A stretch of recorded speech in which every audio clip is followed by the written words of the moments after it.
Welcome to Oklahoma Gardening. Although water may be plentiful right now, we show you how Olla pots can help your containers later in the hot summer. Then I'll show you how to build one yourself. Anella gives us the essential tips for outdoor lighting. And finally, I'll introduce another spring flowering plant. Underwriting assistance for our program is provided by the Oklahoma Department of Agriculture, Food, and Forestry, helping to keep Oklahoma green and growing.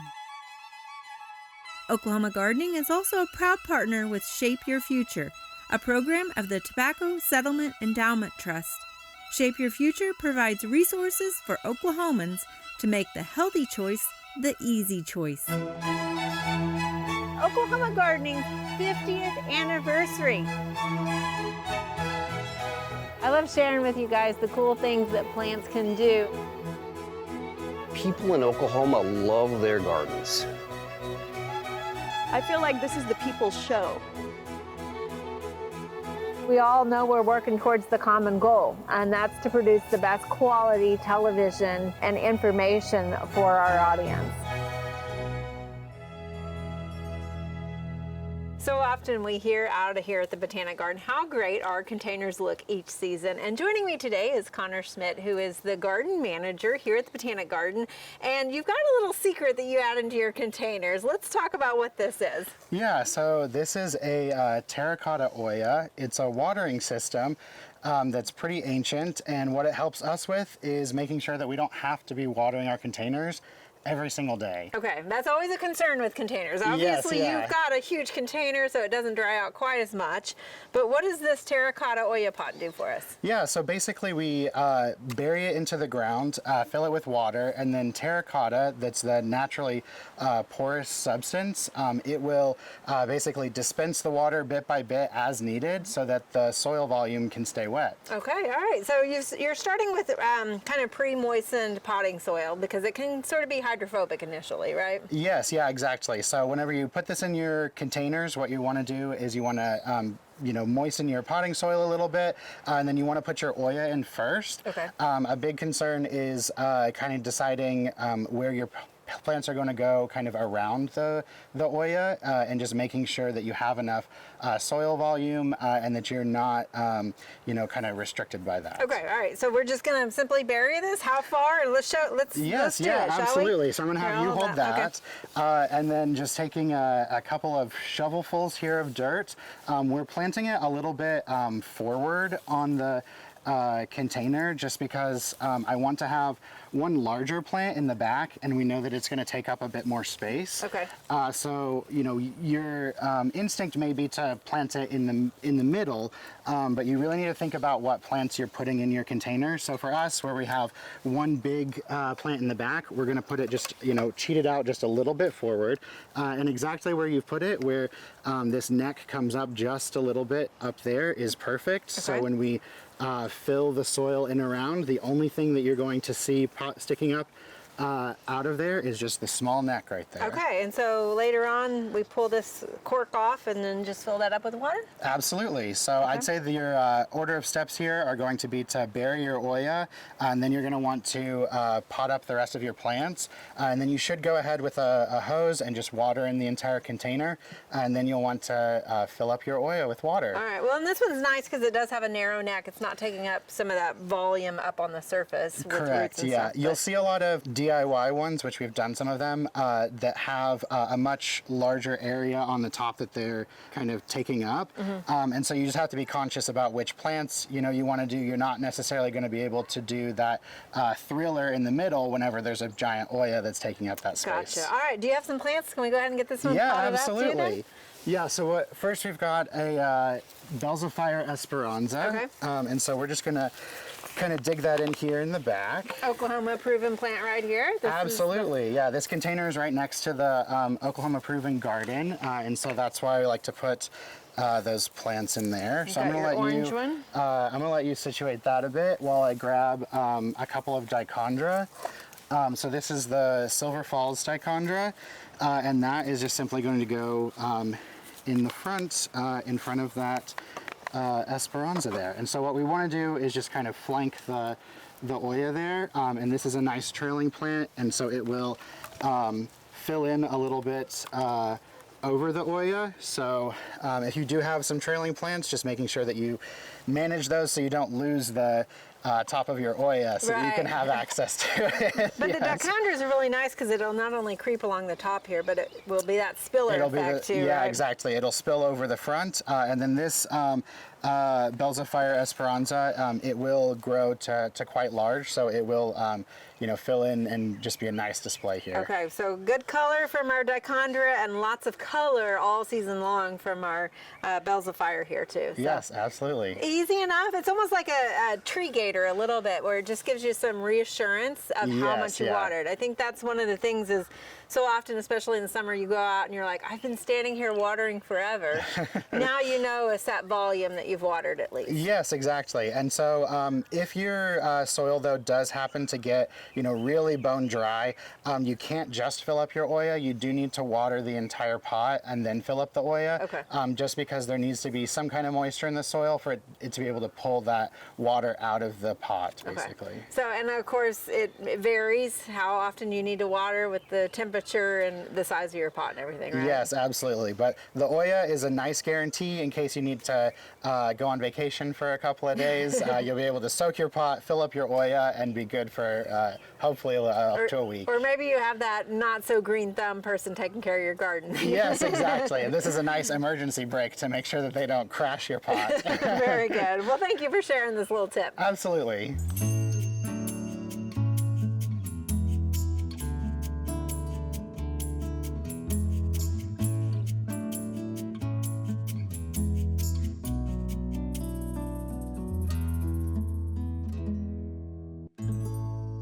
Today we're making a DIY Oya pot.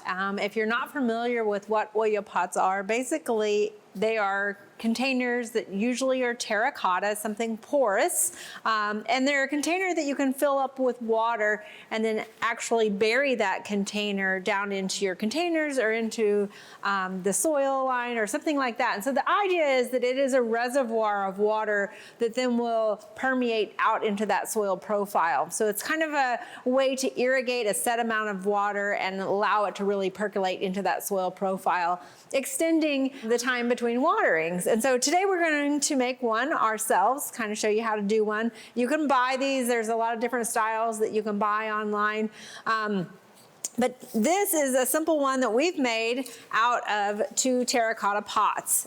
So this is actually the bottom, that's why I'm flipping it over. And this is the top. So you can see there was a drain hole that was already pre-made in this terracotta pot. So we left that one uncovered. And we've got this one where we've turned one pot upside down on the other. And basically we've sealed them, and then we sealed the other drain hole. So this would go into your soil like this, and you would bury it up to here, and then you would fill this up with water right here. This whole thing would be filled up with water, and then it would slowly percolate out into that soil profile. So let me show you how we're gonna build one of these, and it doesn't really matter what size pots you get. So we've got a little bit larger pot here for our demonstration purposes that we're gonna build. So again, just simple pots that you can buy wherever. They're fairly cheap, no big deal. You wanna make sure it's one that's not glazed, because that glaze will prevent that water from actually filtering out of that pot. So here we go. So this is one we have. You, of course, again, make sure it does have a drain hole in the bottom of it, because that's important. Now, there's a couple of different ways to actually go about preventing that water from draining out that drain hole, and that's what you want to do on this first one. So we've got some rubber corks that you can buy. You can buy a set so you can kind of make sure you get the right size. Or another option would be, and this is what we used on our smaller one here, is just those rubber protection pads that you can get for your chairs. This particular one's a little bit too small for the hole that we're working with on this pot, so we're going to go ahead with one of these corks and use it.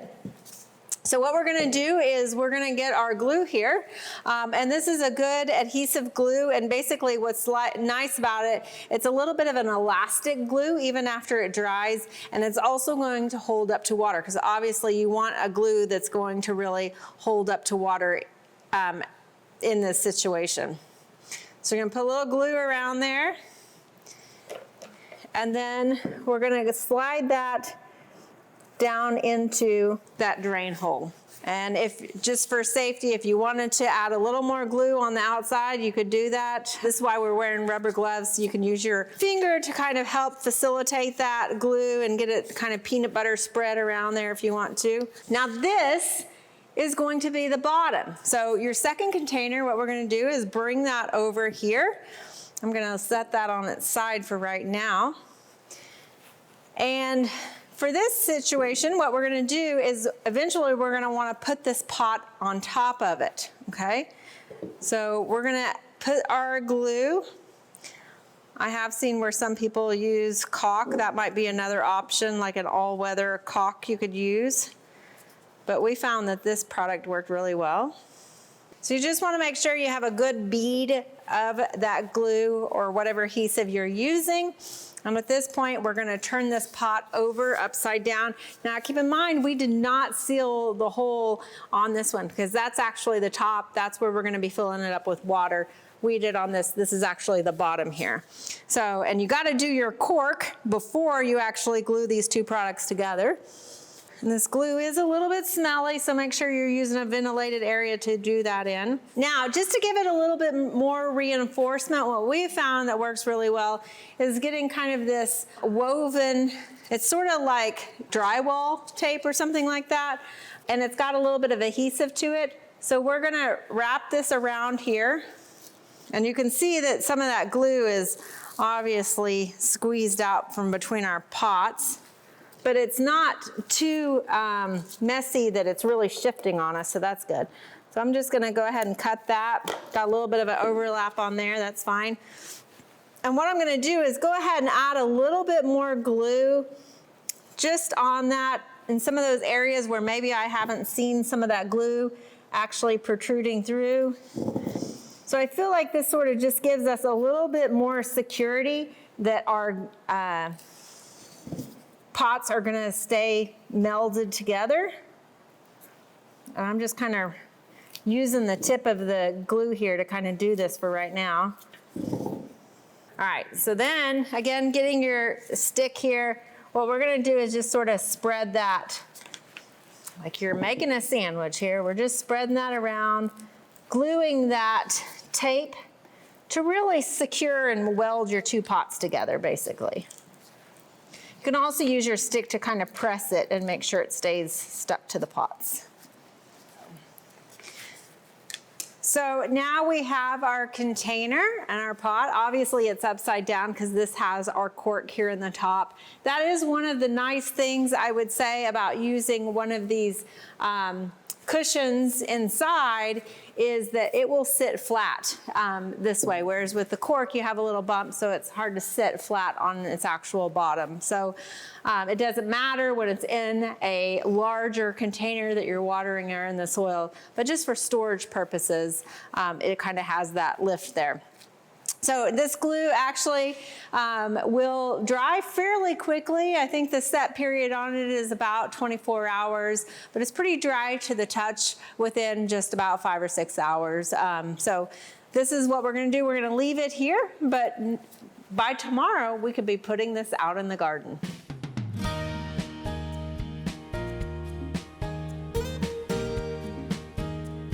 One of the hot topics in landscaping today is night lighting, and it can be kind of confusing.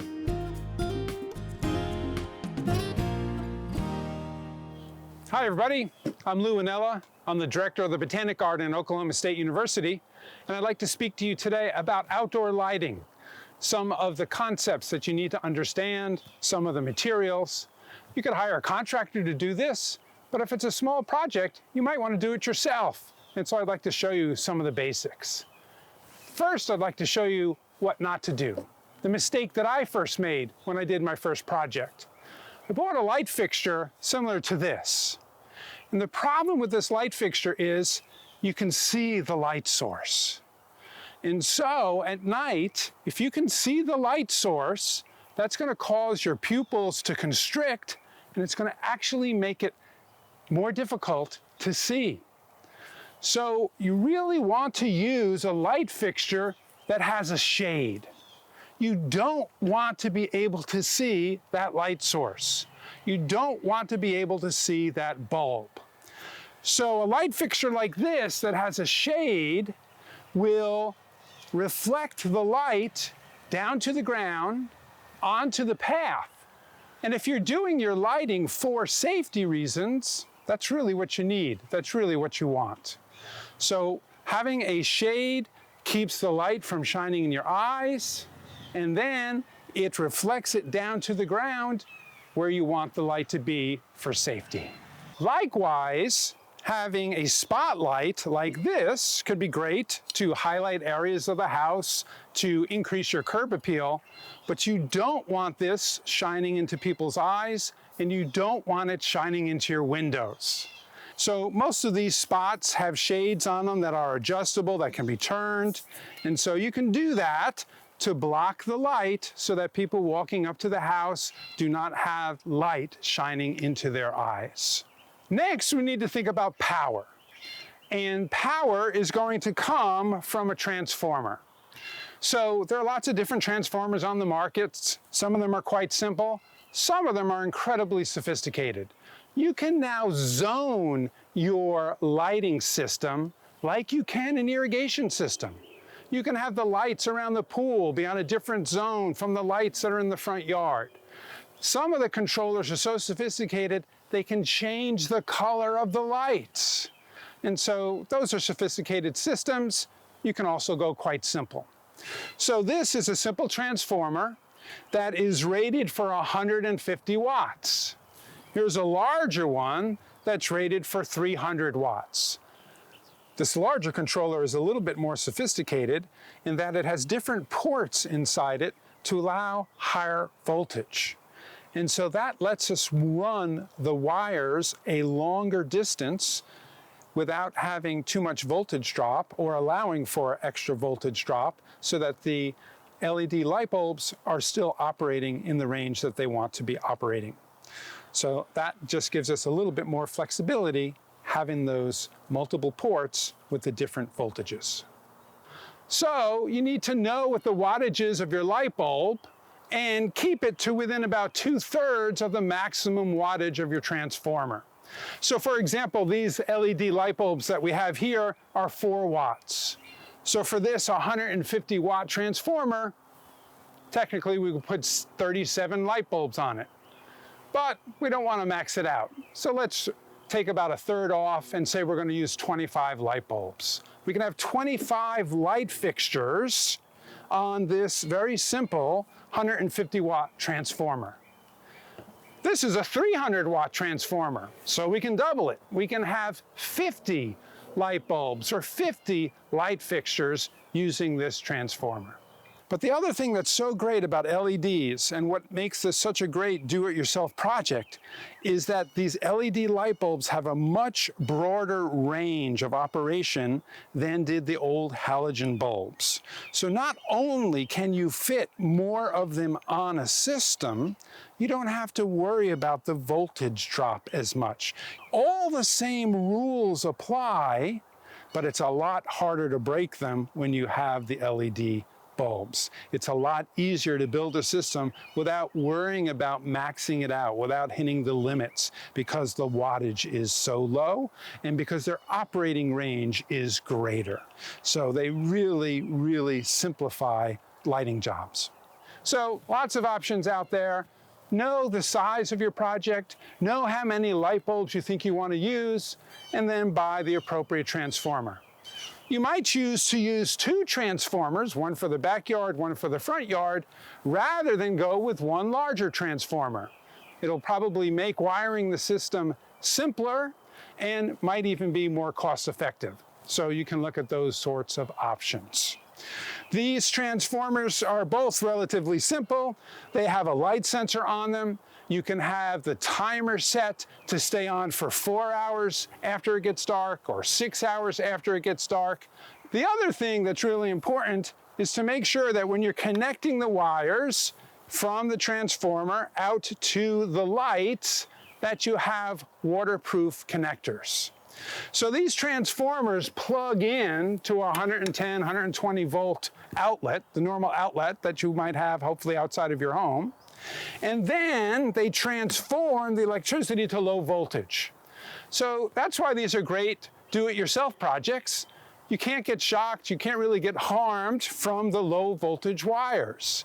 They function at about 12 volts, and that is quite safe. You don't need a licensed electrician to do it. As long as you're just plugging it directly into an outlet and then doing the wiring of the low voltage yourself. So the important thing there is to use waterproof wire nuts. And there's quite a few different styles. Here's a typical one, looks like a regular wire nut, but it has silicone on the inside. And so that keeps the connection waterproof. But these, the wires can pull out of quite easily. So it's better to use some other styles that have what's called strain relief. The wires don't pull out once they're connected. So you put the wires into this wire nut, and then you open this tube of silicone and you stick the wire nut with the wires connected down into the silicone. And then once you close it, this lid holds onto those wires and doesn't allow them to pull apart. So this is a little bit more sophisticated waterproof wire nut system. And then there are others on the market as well. This one, it's nice because you don't even have to strip the wires. You just stick them in, and then you, with a pair of pliers, press down on this, and it holds the wires tight and has silicone inside to make it waterproof. Similarly, this one too has silicone that you put the whole apparatus in, and then it has these levers. You open that up, put the wire in, close it down, and it too grabs onto the wire. So that's good to have it hold on to the wire a little bit. So we like to do this outdoor lighting for safety, for aesthetics, and it's best to make sure that you can't see that light source. That will give you the best light for the best safety. Choose what size transformer you need to use, and make sure all your wire connections are waterproof, and you should have great success.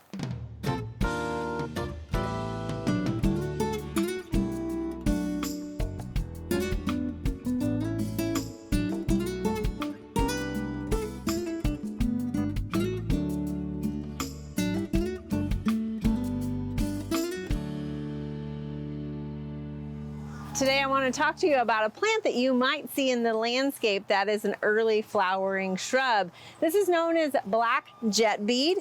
You can see it here behind me, and in fact, it still has some of the berries on it that are remnants from last fall. And the reason why they're probably still on there is because they are poisonous. You do not want to eat these berries. Now, this plant from a distance, I actually thought it was a white Carya japonica. Now, it is similar and it is related to Carya. They're both in the Rosaceae family. Some of the similarities are that they both have a serrated leaf that is now emerging because they are both deciduous shrubs. They get to be about 3 to 6 feet tall. And they also both have arching branches, but the branches look different. On Carya japonica, you're gonna have a lime green branch, whereas on the black jetbead, you can see it has just more of a traditional woody stem to it. So you're not gonna have that ornamentation that you might have on the Carya. The other difference is the flower on our jetbead here actually has 4 petals as opposed to the single flower that has 5 petals on the Carya. Now, typically in the landscape with the Carya japonica, we're going to see a double flower. That's the most common cultivar that's on the market, Plantaflora, that's just a little bit more showy. So that's kind of the differences. Now, the one thing that is nice about the black jetbead is that it is very tolerant of a wide range of soils, and including heavy clay soils as well. It also is very well suited for urban environments, but again, be careful with that because those berries are poisonous and you don't want to eat those. The other thing that is kind of a little bit part of the reason why it maybe is so tolerant of soils, and the thing to be forewarned about is that it can be invasive. Mainly it's been shown to be invasive up in the mid-Atlantic area of the United States. Originally it is from Asia, Japan, and parts of China, but it's been here in the US since the late 1800s. It's primarily used as an understory plant, but it also can handle a wide range of sun exposure as well. So this plant is kind of a nice flowering plant with a single, almost like a white single rose-like flower, being in the Rosaceae family, but one that you might want to be selective about putting in your landscape.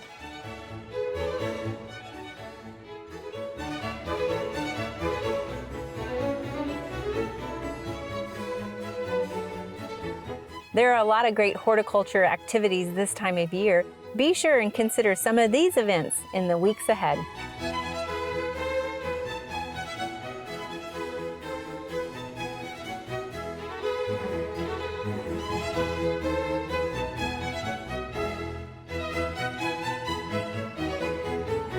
Join us next week as we talk bluebirds and bubblers right here on Oklahoma Gardening.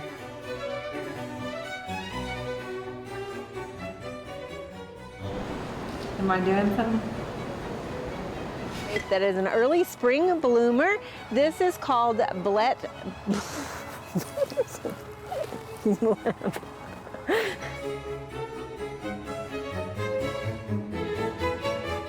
To find out more information about show topics as well as recipes, videos, articles, fact sheets, and other resources, including a directory of local extension offices, be sure to visit our website at oklahomagardening.okstate.edu.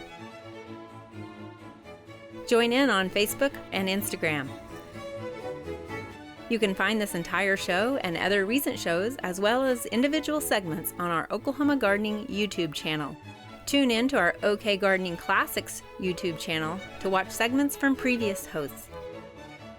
Oklahoma Gardening is produced by the Oklahoma Cooperative Extension Service as part of the Division of Agricultural Sciences and Natural Resources at Oklahoma State University.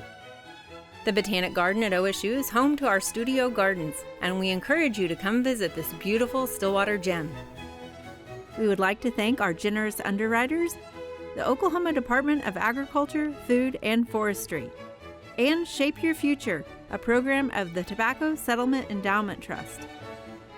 Additional support is also provided by Greenleaf Nursery and the Garden Debut Plants, the Oklahoma Horticulture Society, the Tulsa Garden Club, and the Tulsa Garden Center.